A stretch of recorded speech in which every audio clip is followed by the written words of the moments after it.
What's going on YouTube? This is ParkerLad88 coming at you with another video. We are back again with more news. We're just getting lots and lots of news about new cards coming out, so let's go ahead and start talking about some more cards from the Joey Duelist pack. And we're going to start off with Stronghold Whale. So we're getting Mako Tsunami support, which is really neat. They turn Fortress Whale into an effect monster. So let's go ahead and start talking about it. It is a level 7 fish monster with the same stats as Fortress Whale. Its first effect says that if this card's in your hand or grave, you contribute 2 water monsters, special summon this card. So this is actually really neat because it synergizes pretty well with the Atlantean support because it's an effect to special summon. You can also special summon it from grave, which is pretty cool as well. So you get to special summon this, and you get to trigger the abilities of the Atlantean monsters. So pretty cool stuff there. If this card is special summon, you can set one Sea Stealth attack directly from your deck to the field. So searching, that's always good. And then number 3, once per turn during either player's turn, when an opponent's card or effect that targets exactly one water monster you control and no others is activated, you can negate the activation if you do destroy it. So the protection negation thing, it's a little subpar, it's kind of specific, but it's nice that this card has built-in protection into it at all. I kind of wish they kind of went with a more offensive ability for Fortress Whale, considering, the Fortress Whale, but, that's still cool. You can trigger Atlantean effects, it gets you something. It's weird, it's kind of like a subpar mermail. But yeah, you can trigger the Atlantean effects, it searches for something else that's involved with this new stuff, and then it also has a little bit of protection, so it's decent, Let's move on to this card, Legendary Fisherman number 2. So remember however long ago when Legendary Fisherman 3 came out, and we were like, where did Legendary Fisherman 2 go? Well, here he finally is, like Lord knows how long later. Anyway, so this card becomes Legendary Fisherman while on the field in the grave, so okay, just like Legendary Fisherman 3. While Umi is on the field, this card is not affected by other monster effects. That's neat. You still get the boost from Umi, but you're not affected by other monster effects, so that's neat. And then if this face-up card leaves the field by an opponent's card effect, or if it's destroyed in the battle, you can add 1 level 7 water monster from your deck to your hand. So basically you can search for the Fortress Whale, the Stronghold Whale, which is neat.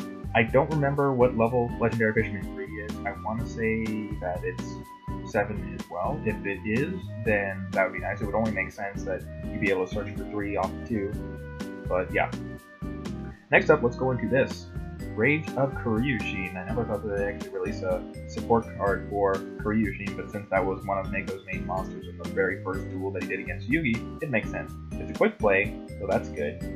Let's see. You can only activate 1 card with this card's name per turn. So, if Umi is on your field, target a number of monsters your opponent controls up to the number of water monsters you control whose original levels are 5 or higher. Destroy as many of them as possible, and if you do, those monster zones cannot be used until the end of the next turn. So for those of you who don't remember, for some of you new school players, in that episode where Yugi dueled Mako for the first time, he had Kuryushin attack, and then after Kuryushin wiped out his monsters, it decreased the amount of land that he was playing on, or on his side of the field. So they decided to kind of adopt that. So this is actually really neat. You could actually do something neat in Mermails with this.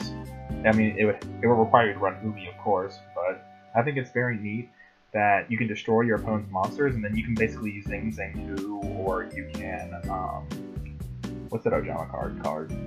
The Ojama Trap. Somebody help me. Anyway, you can basically clog up their monster card zones, which is actually really interesting, especially going into Link format. If there was actually something that could implement this card well, you could basically clog up the extra deck zones of the Link monsters, which is actually really interesting. So, very interesting. Keep using it in the next turn. Okay, cool. Anyway, you'll screw up your opponent. Okay, let's talk about this. Sea Stealth Attack Continuous Trap.